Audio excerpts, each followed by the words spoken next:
Hi, everyone. Welcome to my first live Procreate YouTube class. And I just wanted to say thank you to everyone for signing up for the class. And I'm really excited to get started with all of you today on this amazing subject. So you will have received in your email a link and a photo of the source photo that we're going to be using today. I've been following this little dog on Instagram for a while now, so I'm just going to switch over to my iPad view here.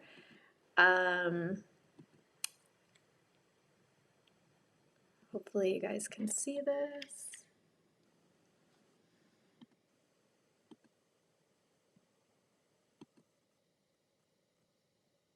Oops, hold on, I might have some technical difficulties here.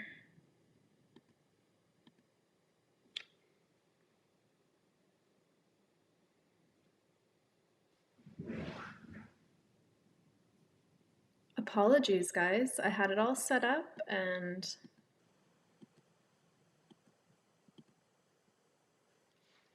let's see.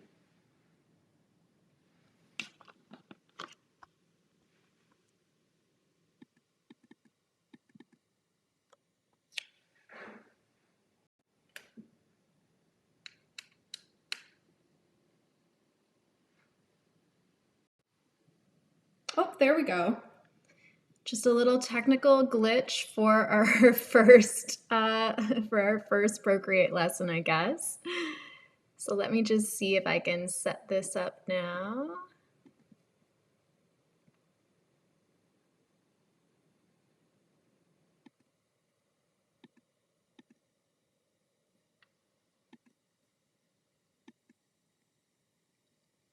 Almost, guys.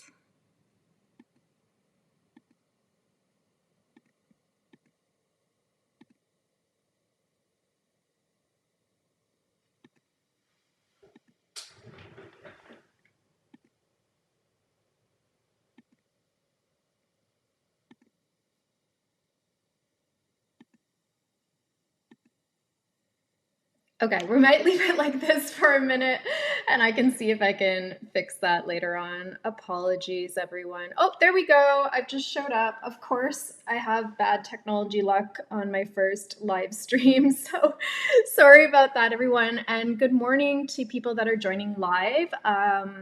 I had a number of people sign up for this first class, so that's super exciting. And I just, again, want to say thank you for signing up. My name's Lisa Filion, if we haven't met before.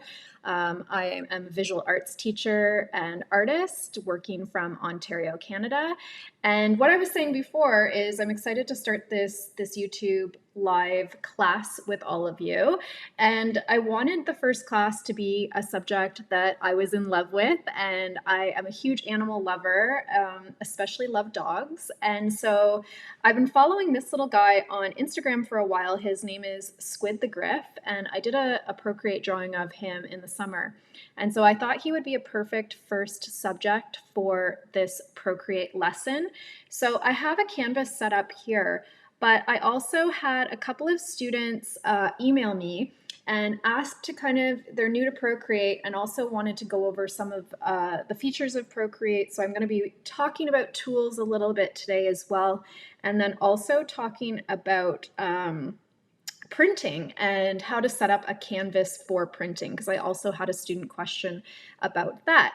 So to start with, why don't we create a new canvas? And I'm going to show you how to set up a canvas in Procreate. So when you open Procreate, you get your nice gallery view. And maybe if you've been using it for a while, you have a lot of photos or pictures, I guess, drawings in your gallery already. If you're new to Procreate, you might just have some stock images in there. So you're going to click on the plus button in the top right-hand corner. And I know a lot of students, when they're first starting out, have a tendency to want to choose screen size as their canvas size. And there's nothing wrong with that as long as you're kind of keeping your artwork in the digital realm. As soon as you want to start printing artwork off, whether it's for commission or for your own home, you want to maybe start thinking about physical sizes and the dimensions of these canvases. So you can see I have a whole bunch of presets of canvas sizes that I use often. So I'm going to show you how to set up your own preset. So in the top right corner here, there's a little icon that is like a black rectangle with a plus button on it. You're going to click on that to create a new canvas. And you can also title your canvas. So if this was, a special print that you wanted for your home, maybe you title it print or whatever the dimensions are, depends on what you're doing. And instead of working in pixels, which is the default, I would recommend changing to a unit of measurement that you're familiar with. So depending on where you are in the world, you might be more familiar with inches or you might be more familiar with centimeters, right? So choose something that is something that makes sense to you in terms of physical dimensions. And also, I like to create canvases that are dimensions of standard frame sizes where I live. So where I live in Canada, we either work in centimeters, but sometimes inches as well. And so a lot of frame sizes will be listed in both centimeters and inches. And a standard frame size, for example, could be like 8 by 10 inches or 11 by 14 inches or 16 by 20 inches. So where I'm from, those are kind of standard sizes. So I like to make my canvases in Procreate those standard sizes so that I don't have to worry about custom framing later on, and that I can find a frame just off the shelf if I want to, which can also save you a lot of money in the long run. So if I change it to inches, I'm just going to do an 8 by 10 inch canvas. And what you'll notice is my DPI is already set to 300. So that is what I would recommend for printing, to have at least a DPI of 300 or more. So DPI stands for dots per inch. And so that's literally how many pixels are in a 1-inch square. So what you want to do is you want to make sure that you have enough pixels, enough resolution that your print is going to look really, really good. So when you print something on a printer, whether it's your home printer or a professional printer, definitely kind of the gold standard is 300 and up, because that means you're not going to be seeing pixels. So your eye won't see pixels. Okay, so I like 300 personally because I've never had a problem with resolution at 300. And also it gives you more layers too. So if you were to start bumping up that resolution to something really high, like maybe 600, I'll just show you guys what happens. So if I double that, my layers go down to 14. Now you guys might be working on a different iPad screen size than I'm working on, so your number of layers will also depend on the size of your iPad and the resolution of the particular iPad that you're using. So if you've got a newer, bigger iPad, you're going to have more layers than someone who's working on an older, maybe iPad mini or an older, smaller iPad. So I hope that makes sense. So 300 is kind of a great number to start with, and you can see that still gives me 70 layers. And this is a pretty small canvas. 8 by 10 is, your standard kind of almost sketchbook size. So for most of my stuff, when I'm doing things just for myself, like a sketchbook, I use 8 by 10. And then when I do commission work for people, even if they are requesting a smaller print size, something like 8 by 10, I always tend to do the canvas a little bit bigger, like 11 by 14 or 16 by 20, because just in case that client eventually changes their mind and maybe wants to print it larger, I know that I have the resolution to do that. So anyway, I wanted to go over that with you guys. Another question that I've had from a student over email before the class began was in terms of when you send it to a printer, what printers will require, whether it's RGB or CMYK color. Generally speaking, most printers do prefer CMYK because it's going to give you the largest color gamut, and also it's going to have the most accurate color representation. So if you are printing yourself, you do need to make sure you calibrate your printer to your settings on your iPad, because sometimes things look different on a screen than they look in reality when they get printed. If you're sending your work to a printer, it's probably best to work in CMYK, and it's going to give you the most true kind of colors to what it's actually going to look like printed. Now, I tend to not even take my own advice there, and I use a lot of RGB, and I've never had a problem with printing. So that's just something I wanted to mention to you guys too. And then you would just press create, and Procreate automatically opens up your new canvas. And if you go back to gallery, you will see that now you will have, and I have so many on here, right? But down at the bottom, this is the one that we just created, this 8x10 that I called print. Okay, so I'm going to go back to my original canvas because I already have my reference loaded. Just so you guys know how to do this, you can go to the wrench icon and turn on reference. So if I turn it off, it'll go away. So I'm just going to do it for you. Turn it on, and you will have to click on image and go into importing your image from your camera roll. Right on your iPad. So you make sure that you save your source image to your iPad, and then you can bring it up here. Now you could also do split screen view. So if you scroll up from the bottom of your iPad and you grab your photos and you drag it and let it snap, you can also do it in this way too. And this will kind of depend on, again, maybe the size of your iPad. If you're working on a really tiny iPad, you might even want to have your reference photo on a separate device so that you're not taking up screen real estate. So whatever workflow kind of works for you. I tend to put my reference photos on my left-hand side because I'm right-handed, but you could obviously do the reverse. And now that I have these up here, a few years back, I was working in this style for pet portraiture. And so this is actually my dog, Eddie, that I did a portrait of a while back. And so I thought today it would be really fun to explore this style, kind of bring it back. I haven't done this exact style in a while, although it's similar to my current work as well. But what I did is it's a mixture of drawing and collage. So the background, I didn't draw. The background is a wallpaper or a collage piece, and then the animals are hand drawn. So I'll just kind of flip through here and show you guys some of these references and what they look like.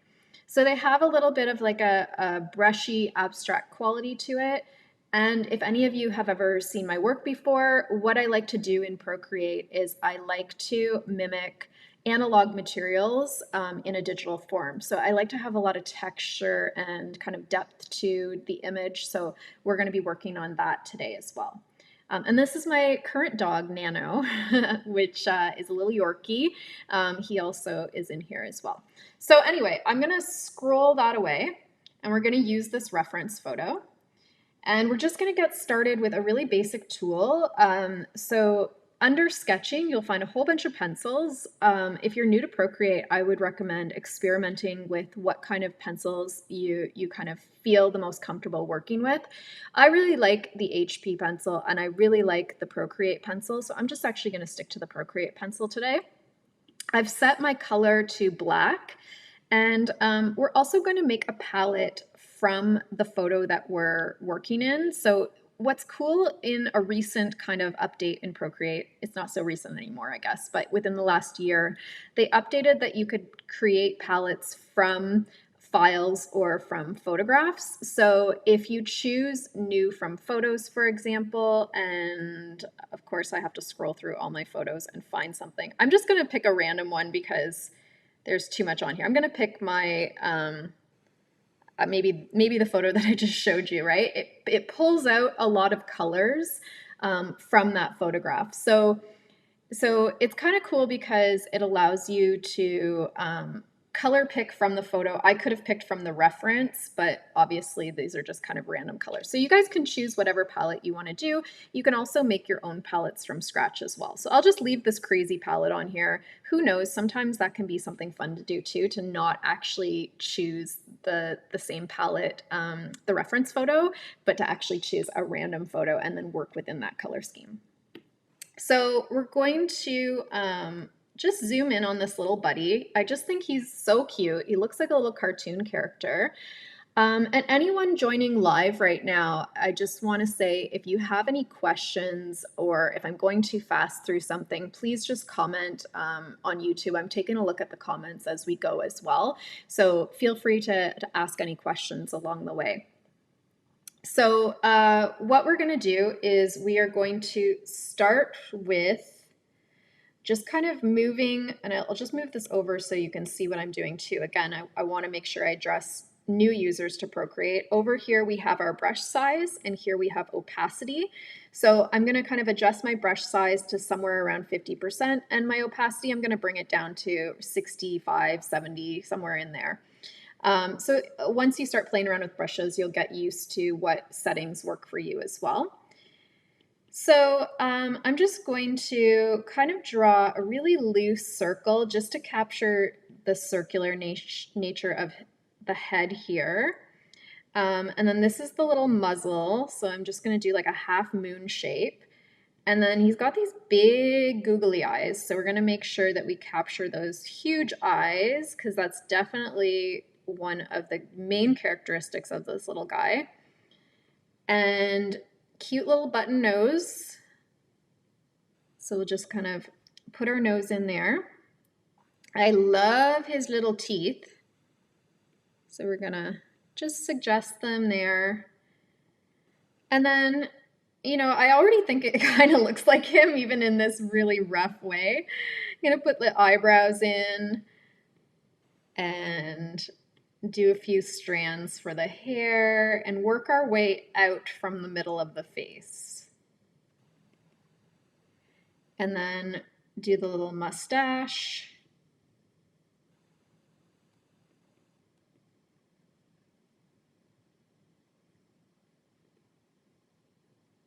Little furry sides of the face. And I'm trying to keep it pretty loose right now. And don't even worry about the placement on the page, because one of the beautiful things about Procreate is we can work in layers, about digital art in general. And so we can always move this image and place it wherever we want. So if it's not quite centered or exactly the way you want it, don't even worry about it. I'm just kind of looking at generally how wide the legs are apart from each other. And then I'm also going to use circles for the little paws. So I like to break down figures, whether I'm drawing animals or people, into just basic geometric shapes because I find that it helps you to kind of see the proportions a little bit better. So maybe something like that. This leg could be a little bit skinnier.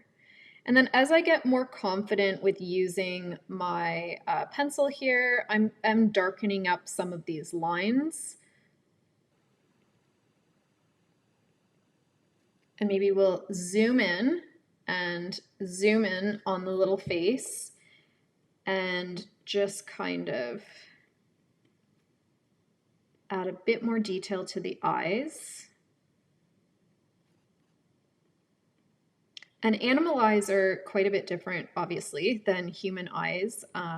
In this case, the pupil and the iris are much larger. There's a lot less white of the eye showing. So we've got to kind of keep that in mind. But some of the same principles in terms of, you know, capturing light are the same. And we want to make it look rounded because eyeballs, whether it's on humans or animals, are round. So we have to kind of make sure that we're capturing that sense of volume or roundness. So there's a little bit of white showing there, so I'm going to make sure I leave that. I kind of suggested where the light is in the eye, but that's going to be something we put in later. So if it makes sense to you to kind of map it in now, do that. But otherwise, you don't really have to worry about the highlights of the eye because we're going to do that on a different layer later on. And then I'm going to just fix up the shape of the nose a bit, just make it a little bit better. Put those nostrils in.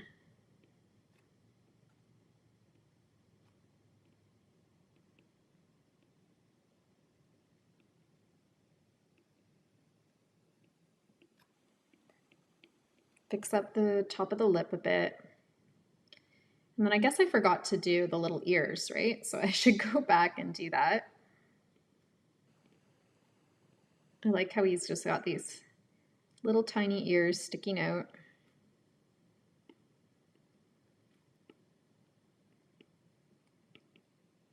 So I don't know if you guys had a chance to check out the Instagram page of this reference photo, but there's a lot of really cute photos on there. And so if this one is not speaking to you, feel free to pick a different photo, whether it's from that page or it's just from another source, or maybe you want to take this opportunity to draw or paint an animal that's in your life, your own pet, or your favorite animal.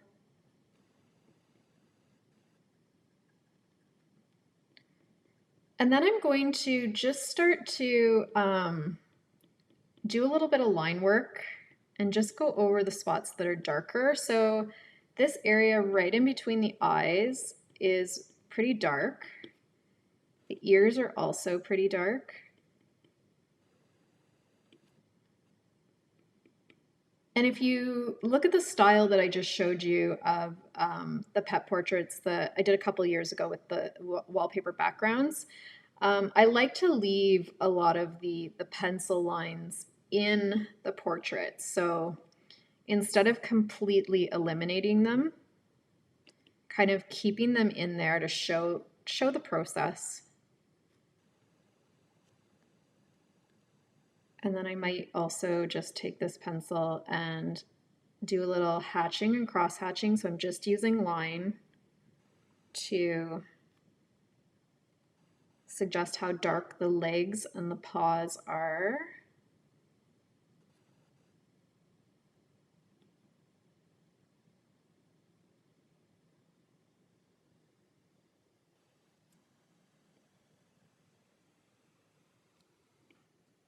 And then under here is a little bit darker.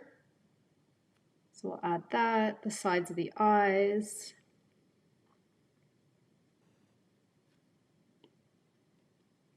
And just keep it really loose and sketch-like. Have fun with it. If you're using an Apple Pencil, experiment with pressure sensitivity. So how hard you press onto the screen, just like you would with a regular graphite pencil on a page, right? Adjusting the pressure in order to get the lines darker or lighter. Something like that. And then I might just color in just in a really rough way the darkest part of the pupil. So the eyelid and then the pupil. And I'll do the same thing on the other side. The eyelid and the pupil.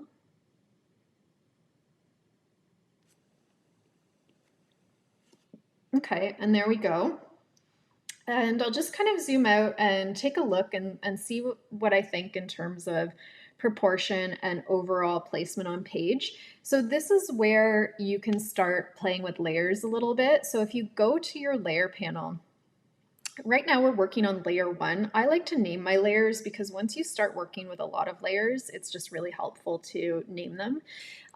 So I named it Sketch, and then I can click on this icon up here that looks like an arrow that allows me to move and resize my portrait. So you want to make sure that you're on uniform to do this. And you can make it bigger or smaller. You can, center it exactly where you want it. So it just really depends on kind of what works for you. I think I'll keep this one pretty centered. And it wasn't too bad the way it was, so it might just stay kind of like that.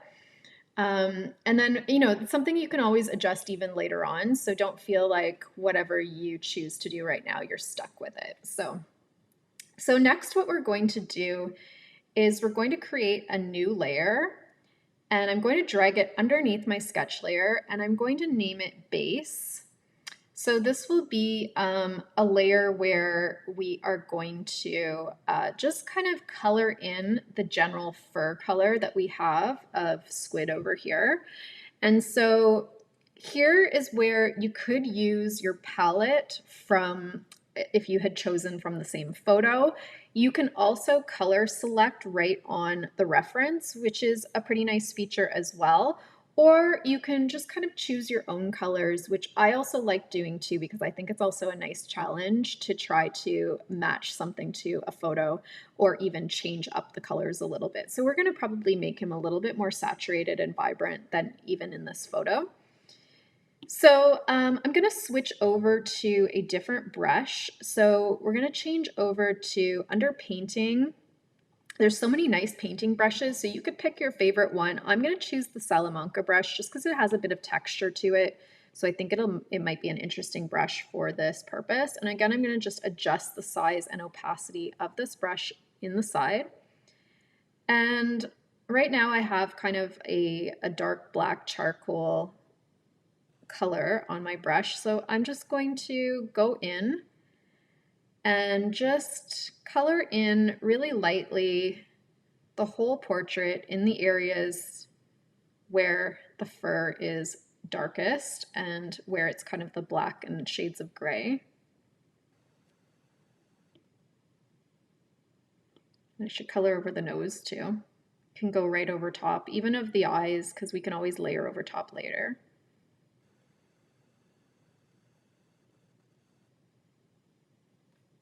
I'm doing it a little bit messy because again, I want to work in kind of a loose painterly style.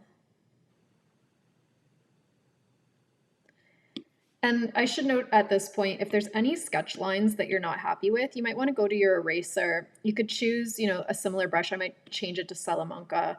And I'm on the sketch layer right now, and I'm just going to clean up, you know how I said that I made originally the paws a little too big? I'm going to clean that up because I don't love that.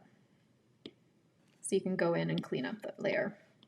Okay, so I'm back on base. I'm going to color select from the beard here and choose that reddish color. He's got some really interesting colors in the beard. And we're just going to layer this on top. And I didn't really get quite the vibrant color that I was hoping for, so I actually am going to go into my color wheel and just boost that up to a brighter red. And just layer that.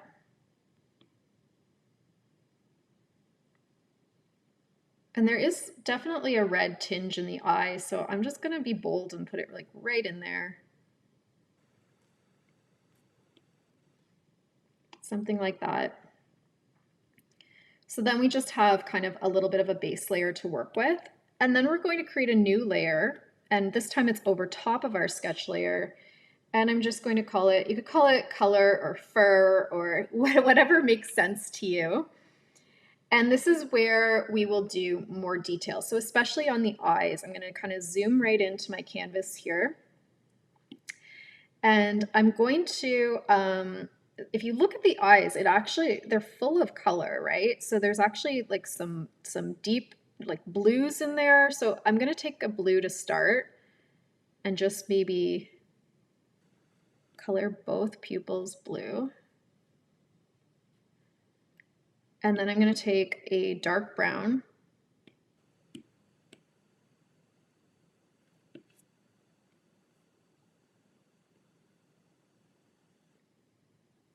and I'm just looking at the areas of the eyes and going in and adding the brown.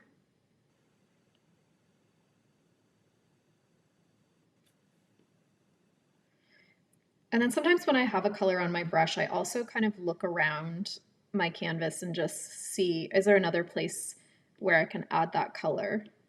So that's what I'm kind of doing right now, just adding it a little bit into the beard.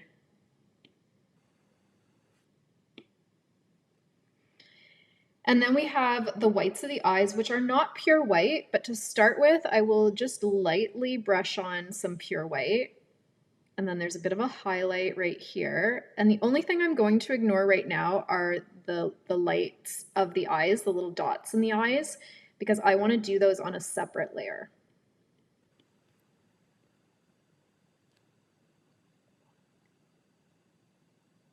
So I'm just kind of lightening up those areas.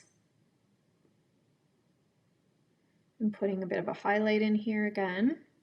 And then I'm going to take a black. A cool thing in Procreate, if you're new, you can tap on any area of your canvas where you've already put down color, like I did before on the photo, and it'll grab that color for you. So this is kind of a grayish color that I'm just going to use to tone back any areas got a little bit too light, so I want to use this gray on the eyelids. And then I'm going to keep kind of color picking. And I'm using a really, really light touch right now. So I'm barely pressing on the screen because I want to blend these colors together. And of course, you could also use this tool here, which is the blender. So if you set this brush to the same texture, to the same brush, you can also use it, and I'll just show you how that works, to move around paint on the canvas. So what this does is instead of putting down new paint, like we would when we're blending with the actual brush, we are just smearing around the existing paint, but also keeping the same texture of the brush we've been using. So you could kind of experiment with both and see what works the best for you. Oops, go back to my brush.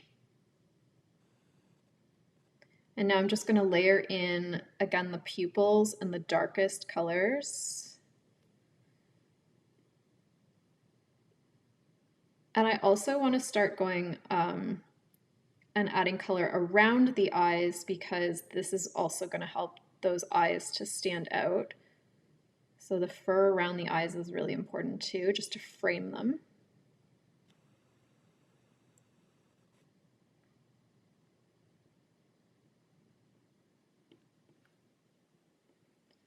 And remember always you want to keep your shading very rounded. So using strokes that are curvilinear, because we want a sense of, again, that volume or that form of the eye that's circular.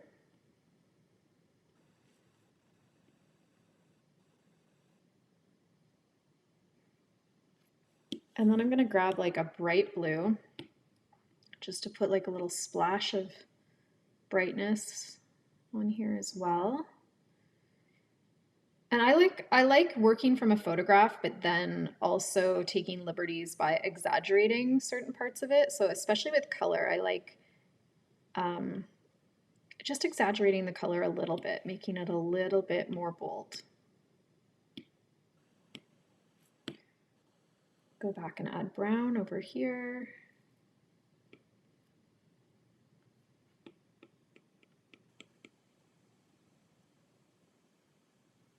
And then,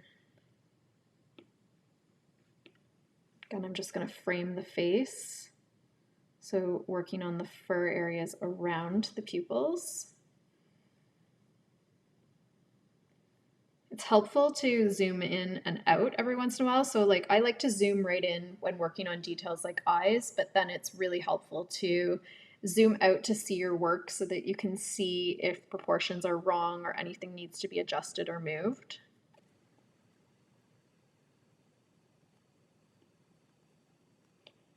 Okay, so I'm going to now, the eyes aren't finished, but I'm definitely going to start just layering some more color over top.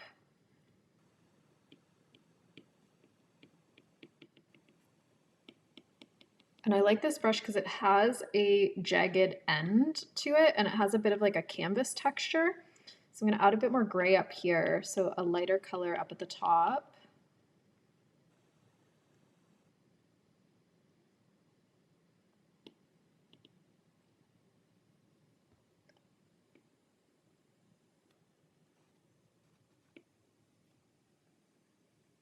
And layer that gray just a little bit over the mustache here. And then he also has, I think these are some like little bare patches here that are white where you could see the skin underneath. So I'm just going to add those in because that definitely gives him a little bit of character. And it's here as well.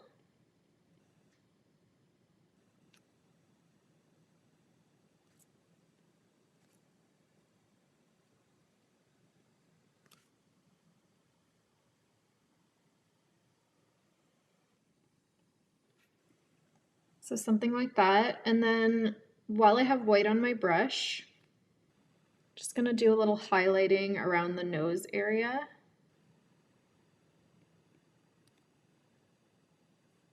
And grab a gray. And actually maybe go a little bit darker. I'm just gonna color in the nose.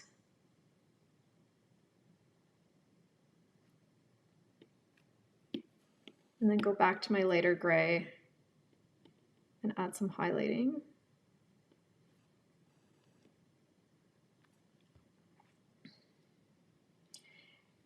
And then I also kind of see a little purple, so I might just use the purple that I have on my palette here. Around the mouth area, I'm gonna add a little bold pop of purple. I even see teal in the photograph. If you look really closely, you might discover some colors that are unexpected. I'm gonna use this purple a little bit on the highlight of the lid as well. And right here, maybe a little bit in, that's too much, a little bit in the eye.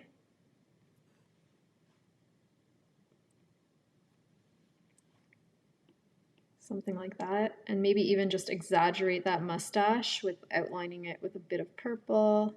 Even though this is not technically in the photo, this is where I'm just going to take some liberties. I'm also going to grab a teal color. And if you look really closely at your photo, you can probably see just a little teal, so I'm going to exaggerate that. And why not just kind of exaggerate that and put that bit of teal in the eyes too.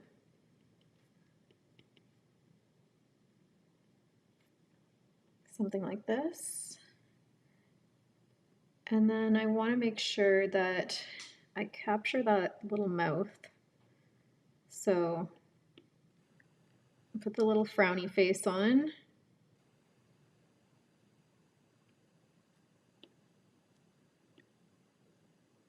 Again, for anyone joining live, if you have any questions, please feel free to leave those in the comments.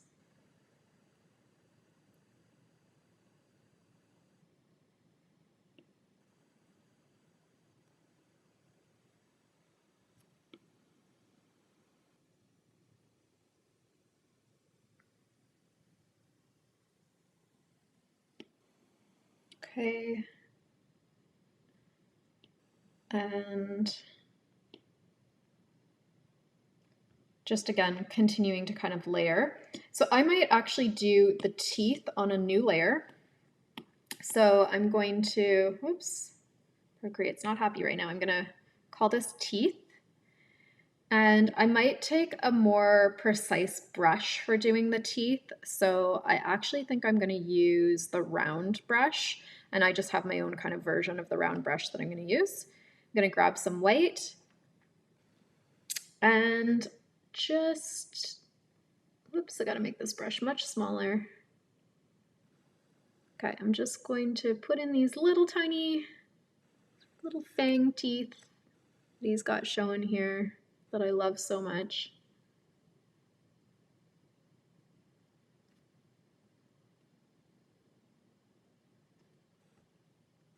There, something like that.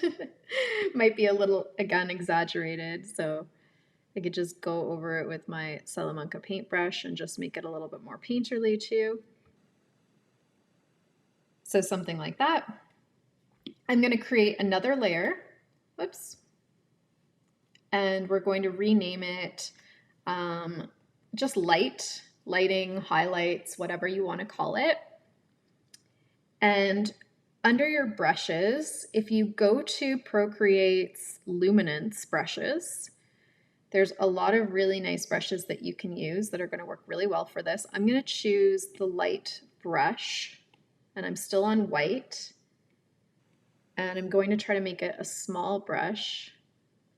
And I'm just going to put in those dots of light that we can see in the eyes. And they kind of fade as they go up. So if you just use a lighter touch up at the top, that's going to create that effect. And basically I'm just going to kind of add a little bit of lighting where I see it. Here, there's a couple little dots in the corner. And then again, some big circles. It doesn't have to be exactly like the photo, just suggesting.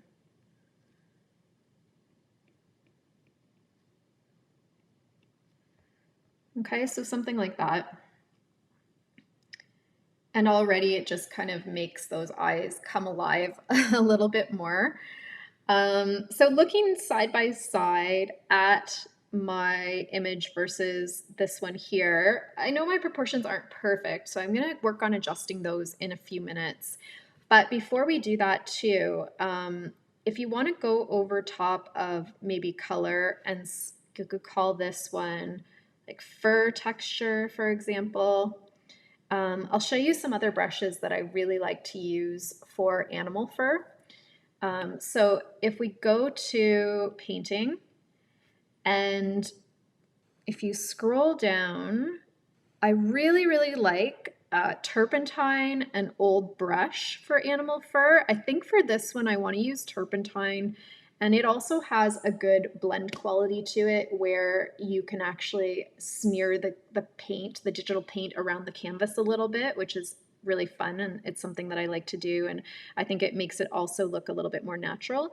So we're going to grab a dark charcoaly black kind of color, and you might need to adjust the brush a little bit. Again, play around with the opacity and the size of your brush. And I'm going to make it small for making some of these hairs up here. So I'm going to just add it to add some little hairs. And I don't know if you guys can see this, but I can actually see how I can like smear the paint. I can actually go in and smear the paint back and forth. So it's really handy to do for animal fur, just to make it look a little bit more natural. And if you're not happy with something, you could change your eraser to the same brush. So if I change my eraser to turpentine, I could go back in the opposite direction just to make that fur look more natural. So that's a little trick too. Okay, so we're gonna use turpentine to, again, keep building up the color that we have in this portrait. I want to make sure that I am focusing on also giving some highlights to the top of the head. So a very pale gray. Again, remember that you can grab highlights from your source photo. You have to be using the reference option to do that. Or you can kind of make them up yourself, or you can add them to your palette. Okay, and so we're just gonna add some of this.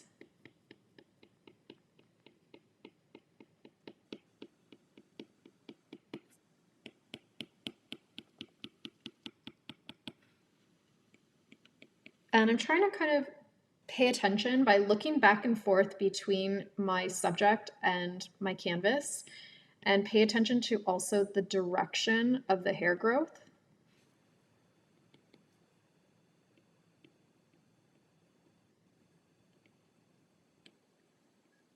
And this brush is going to be really great for this mustache, because see how that purple that I had laid down earlier, it's kind of, even though we're on a different layer, it's grabbing it. I'm really doing a nice job and of blending. And then I'm going to actually keep going with the color and make it really bold. I told you I like color. So I'm going to just boost that color up a little bit, make it really wild, really dark orangey red. And then I can take other colors and blend that in. So feel free to make, the fur as subtle or as bold as you want. Might depend on whether you're going for a more realistic style or a more stylized portrait.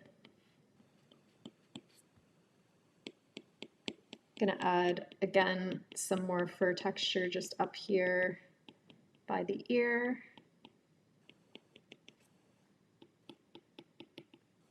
More texture to the mustache. And just keep working this brush because I think it's doing a really good job for what I want it to look like. It's going to do a great job for the little paws because it's blending those different colors together. And then I can always go in with a lighter gray and add a bit of highlight on the top of the paws or wherever I need it. I'm going to keep this gray and use it a little bit in this area here and then grab like almost a dark black gray, charcoal gray, and just continue the body.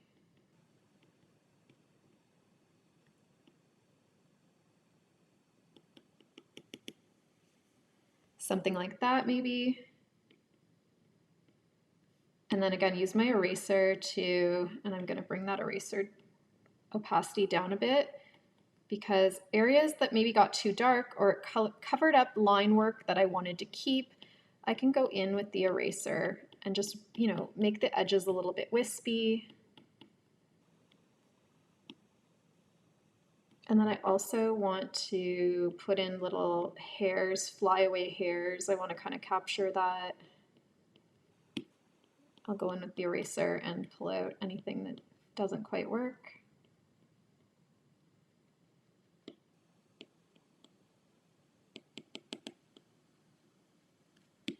Struggling with this little flyaway hair. Sometimes it can be the simplest thing that gives you issues. Here we go.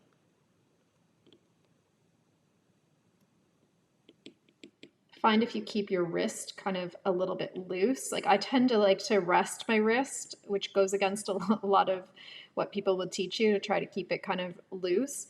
But it is true. Like if you just loosen up a little bit, especially with a style like this with the fur, it's just going to help that portrait look a little bit more natural.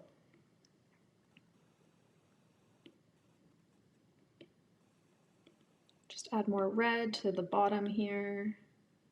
And I am using a smaller brush size right now. So I'm still using the same brush. I'm still using this one here, the turpentine, but I have it on a small setting. So right now my brush, I'll just move this guy aside so we can see.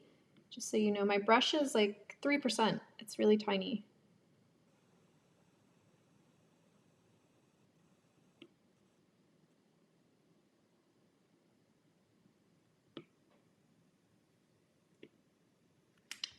Okay, so I think it's starting to get to a place where I'm happy with it.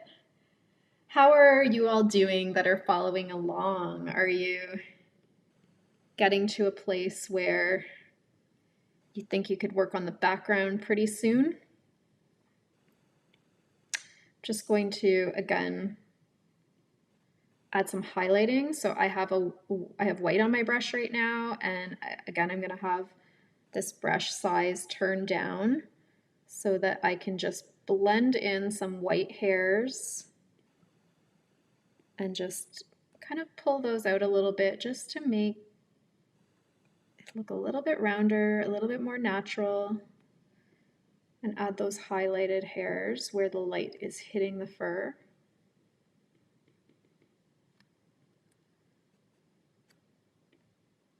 And then a trick that I sometimes use when looking at a portrait, whether it's an animal or a human, and if your proportions aren't dead on and you just feel like you need to adjust something, I'll show you guys a trick in a second of what you can do to easily adjust proportions even at this stage in your drawing.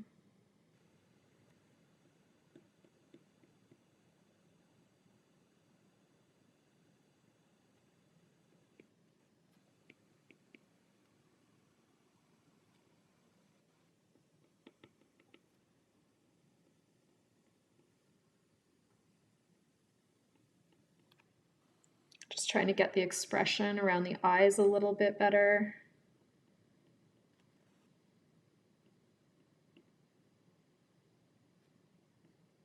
And then I might go back with black. It's a lot of back and forth.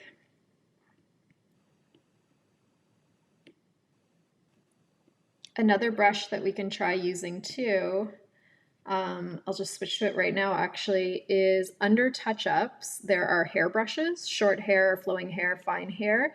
I'm gonna try flowing hair right now and just, I'm gonna reduce the opacity a little bit, but it'll also help to add some nice streaky, kind of natural looking hairs into the portrait. And just to blend in some of these areas a bit more, I think it'll be helpful. And I'm going to go back and forth with black and white in order to achieve that effect.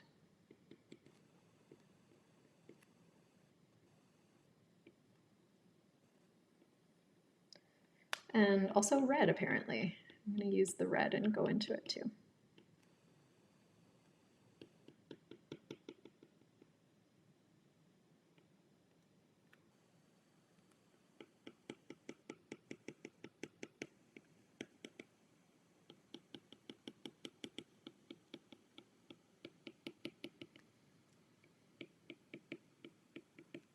You can hear the tap tap sound.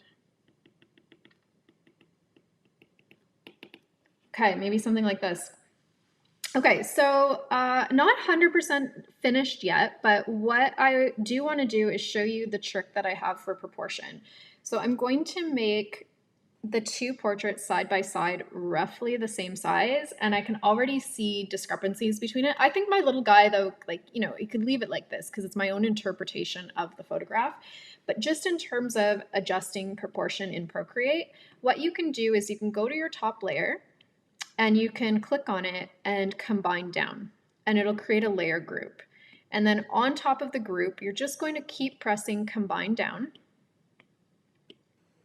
and grab everything. So now this group has every single layer in it. You can collapse that so that it's neatly organized, or you can, you know, bring it so you can see all the layers. So I'll just collapse it for a second just to show you what I had in mind. So what you could do is you could click on the magic wand, which is adjustments, and you could choose liquefy. And if you go to push, that's a good one to start with. You'll have the size of your brush here and the pressure here. And again, you'll have to play around with the distortion and kind of what effect you want. But generally speaking, you know, I'm gonna keep it somewhere in the middle. Same with the pressure.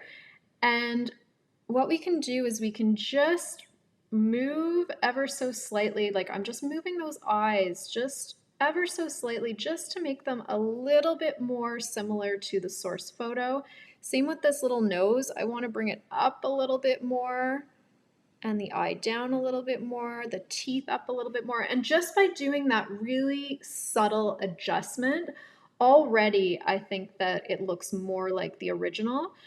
If I want to do a less subtle adjustment, I could have my brush size bigger. And for example, I could pull up the entire top of this head just to make that forehead area a little bit wider, and I'm going to angle that a little bit so you guys can see the magic that you can do with the liquefy, just to make those adjustments. Same with this little leg here. I want to move it up and over slightly, so I'm going to do that. And this one, I want to lengthen it a little bit and move it over.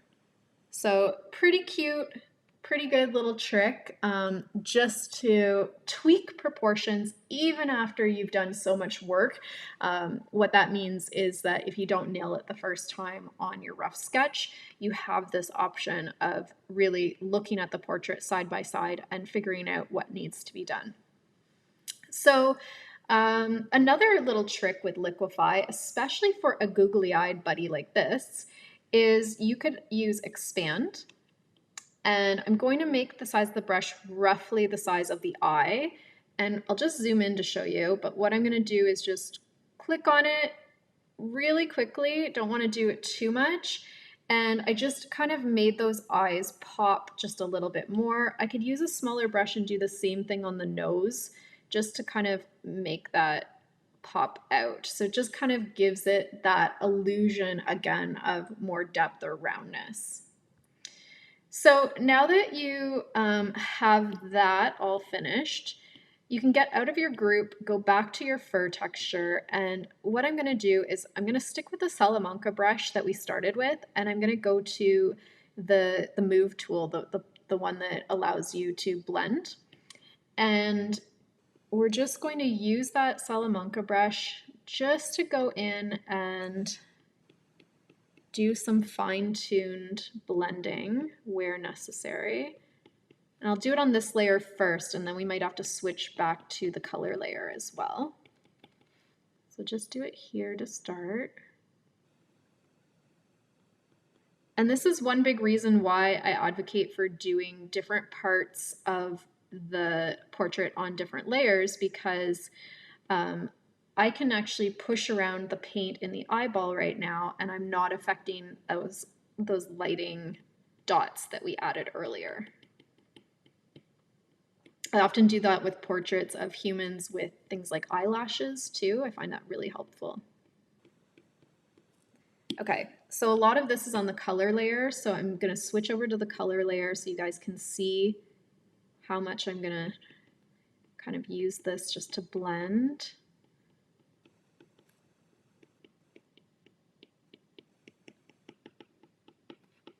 And I like using a brush with a slight bit of texture for this process so that the blend doesn't make it look too digital, if you know what I mean, so too flat and perfectly blended, because I'm not trying to make things perfectly smooth. I'm just trying to kind of adjust the lighting and the value of my portrait.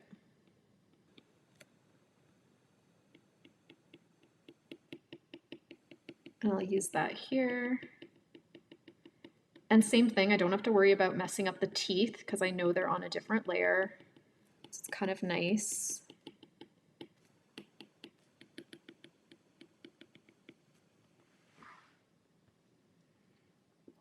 And then speaking of texture, if we want to add texture to the nose, we could also create another texture, or another layer, sorry, called, texture.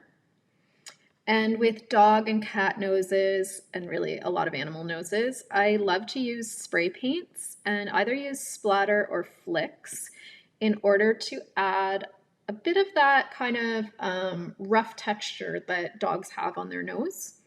So we're going to select black and make sure I'm on the right layer. I'm going to turn the opacity up, make sure my flicks are the right size. So you can kind of go crazy with it, and it doesn't matter if you go over top of details that are already there or go outside of the lines, because we can just erase whatever we don't want. So I'm just using the spray paint just to like add some nice little texture, change the opacity a bit. Just in this whole muzzle area here and on the nose. So basically you can shade with spray paints, which is also just a fun exercise to do in general.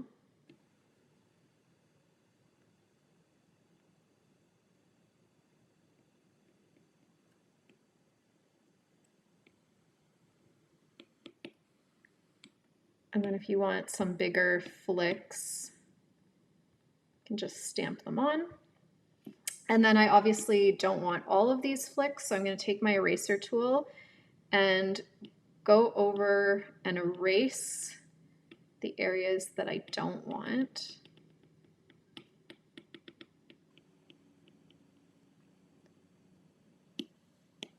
And then I'm also going to use the splatter, the finer splatter,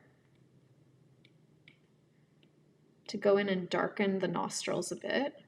So this is what I was saying about you could use it for shading and blending. And just darken the area kind of around the teeth and the area surrounding the nose.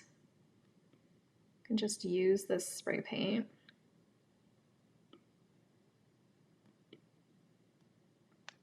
Why not just even bring it up in here?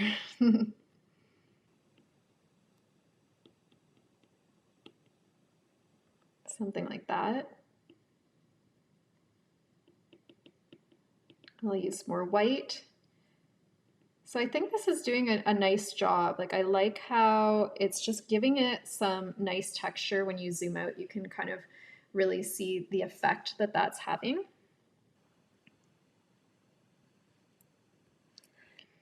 And then another thing that I like to do with this style of portrait, and this is completely optional, but you could have a layer called lines, and basically it's going to be like another sketch over top. So I'm going to go back to the sketching pencil that we started with, the Procreate pencil, and I'm just going to, I might make that a little smaller, but I'm just going to pull out some individual highlights and hairs using this white pencil. And again, I'm just kind of adjusting the opacity as I go.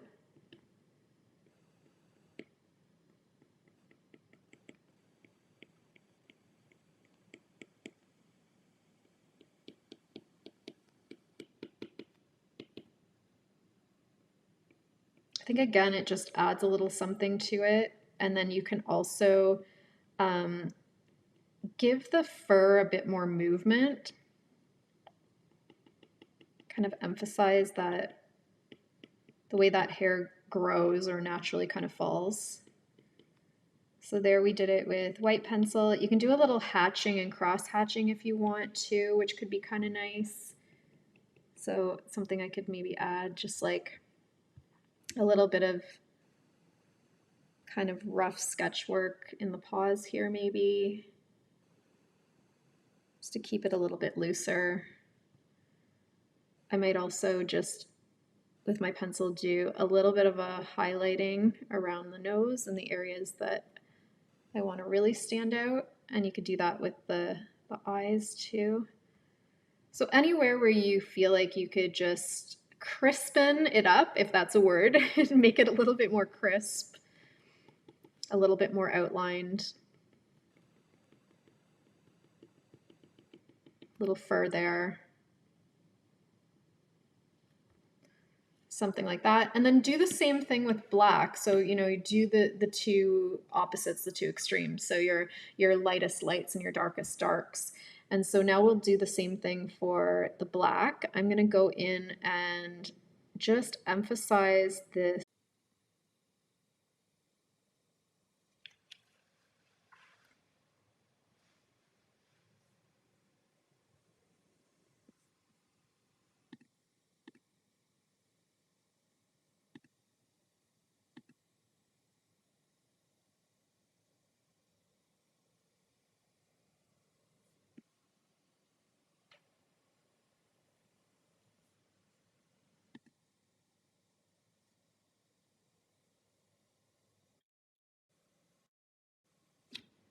All right.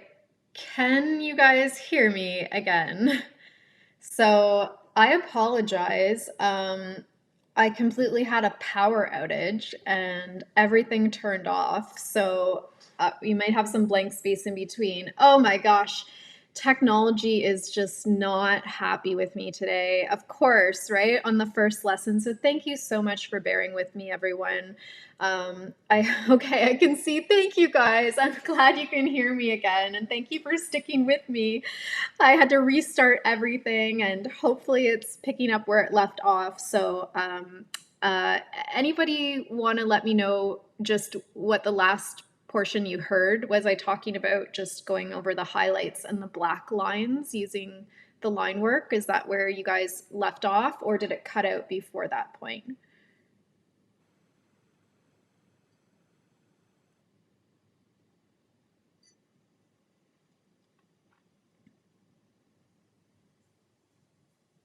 I'm just going to kind of continue where I think left off, and if there's anything that's missing, please let me know. Again, apologies for my technology failures today. So yeah, so what I'm doing right now is I'm just going in with black, and again, it's just doing this kind of wispy line work just to kind of you know, add a few little well-placed lines of fur. And here's where too, I might, with the black, boost my opacity a little bit and go in a little bit bolder. So this is going to be like the style that I was showing you earlier, where there is a lot of pencil work that shows through. So I'm going to leave, you know, these hatching lines, for example, that we see in the ears. I'm going to leave them. I'm going to even like accentuate some of my line work so you guys can see I'm doing some kind of crazy curvilinear expressive lines. I'm just going to keep that in there. Just, I like to give it like some movement. And I'm just going to look at the comments too, just to see if it picked up okay. I was talking about the highlights on the eye. Okay, I was leaving off at the eye. Oh yeah, that's what I was doing. Thank you for reminding me. So yeah, I'm doing these wispy black lines, and then I'm going to also pick up where I had left off before I had a complete panic about my technology. And I'm just going to kind of, you know, add just a little bit, again, more detail to the eyes. So I'm making this area kind of pop, going in with the darkest shades.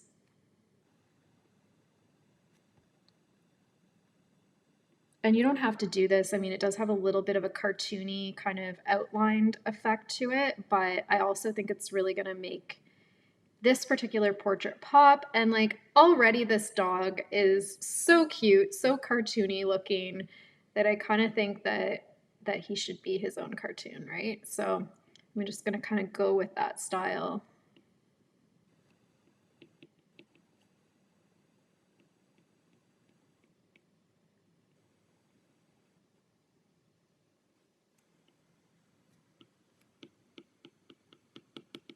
Okay. Do again a little bit more hatching. Just accentuating the eyes. Do you see how much that just makes those eyes pop? Just adding that little bit of black. Again, I like to zoom out and take a look at what we're doing. I might add a little bit of hatching to the muzzle, to the little mustache area. So I'm just doing some straight lines, and I'm going to do cross hatching and just hatch over it. Just add a little bit of unexpected texture. I want you to have fun with it. I think that with portraits like this, there's just so many things you could do. And it's fun to, you know, draw animals realistically, and a lot of, you know, clients will want that. But I also find I have a lot of clients that are looking for something like that expresses their animal's personality, right? So something different than what they can achieve in a photograph. So I like to kind of show off the personality of the animal through the portrait.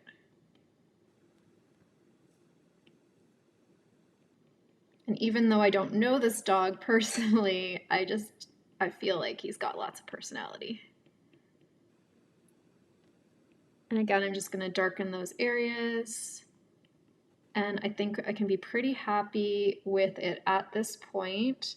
There's always tweaks that I could make, but I really do love it at this point, and I want to get to the wallpaper texture in the background. So I want to show you guys that.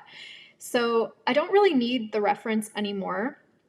So I'm going to click on the wrench icon and uncheck reference, and now we can have the whole canvas to ourselves again. And here's where the fun kind of play with color can come in. You can obviously do so much with this portrait. You could draw your own pattern in the background. You can add your own colors. If you've seen examples, my more recent work, I tend to add circles. So this is actually my other portrait I did of squid, the one that kind of inspired this lesson. So I did a little pop of a circle and a shadow in the background. So I mean, there's so much that you could do, but I want to do this wallpaper style that I was telling you about. So what we're going to do is we're going to click on the wrench, and we're going to add, insert a photo. And if I go to albums, I have an album that I've called Vintage Wallpaper, and it's got a few kind of cool patterns to it. And so maybe I'll try this one. I like this color. And then what you can do is once it's inserted into your portrait, you can click on Fit to Screen, and it'll automatically make it the whole size of the canvas. And then if you go to your layers, you're just going to move this outside to the very bottom. And I like to not have it in my group with the rest of my portrait. I like to have it outside of the group because then that way only the portrait layers are grouped together and all of the background layers can be in their own group. And this again becomes more important the more that you keep adding more complexity to your portraits or to your drawings. It's important for this organization with your layers. So that's why I mention it right now. So it's a bit of a busy background, so I don't want it to overtake the portrait. I do think it looks kind of cute though, but I want to show you a few things about it. First of all, where you can get images like this, you can obviously search online. You want to try to find royalty-free high-res images, or there's different companies online that of course you can pay to download images that are high resolution. You can also take your own photographs of patterns too. So I bet you if you just go around your house, look in your closet, in your wardrobe, or on your pillows, or any fabrics that you have around your house, you could take an interesting portrait that could be the background. Because I also kind of like having a texture of a real life photograph too, instead of a more flat kind of illustration like this one here. So anyway, you can find sources like this again on the internet, online, easy for download, lots of free downloads out there, but you can also take your own photographs and play around with having your own textures too, or your own backgrounds. So a couple things you can do with an image. You can go to your adjustments tab and you can adjust hue, saturation, and brightness, and you can choose to use your pencil and just select a certain area or use the whole layer. And just a really cool, quick thing you can do is you can adjust the hue here. So then I can have like a completely different kind of vibe depending on what I choose here. So I don't know which one's the better one. I kind of like it maybe, what do you guys think? Any votes on which one you like the best? They're all kind of nice. The original's kind of nice too, but you could go a little bit more. I also really like this one. Is that weird? I really like that one. And so maybe I'll stick to this. And then the saturation, you can bring it up or down. So you could make it really bold, or you can, completely gray it out. So that could be another thing you could play around with. Brightness, I would say, probably is not going to be the greatest for this application. So maybe we'll leave it there. So now that you have, something like this, again, you still might want the portrait to stand out a little bit more. So you could do my circle trick that I showed you before, or we could do a fun kind of painterly splash in the background. So I thought we would try doing that. So on top, we're going to make a new layer, and I'm just going to call it paint because, I'm creative like that. And I'm going to grab one of the paint colors of these flowers. So this kind of periwinkle purpley blue that we have going on here. And then I also even might lighten it a little bit just to be a lighter shade of that same blue. And then I'm going to go to painting, and I would recommend looking under painting and artistic for this because you could find a lot of really cool textured brushes for both of these. So again, I really like Salamanca, which we used before. I also really like Nico Roll. Spectra and Tamar are a lot of fun. Under artistic too, there's a lot of really interesting ones. Like Old Beach is kind of interesting. Maybe we'll try that one right now. So again, you're gonna have to play around with the brush that you choose and find what works for you. But like just something simple like this, where you just paint over an area, already it's making that guy pop, and you just put down a few like simple brush strokes, right? So like I already kind of like that. And because we've done this on a separate layer, we can do that trick that we did before, and you can grab your selection tool And you can have it on uniform like we did before and, play around with the scale of it. So maybe I want it to be a bit smaller, not take up as much of the wallpaper space. But a cool thing to try out is, put it on freeform and you can stretch it.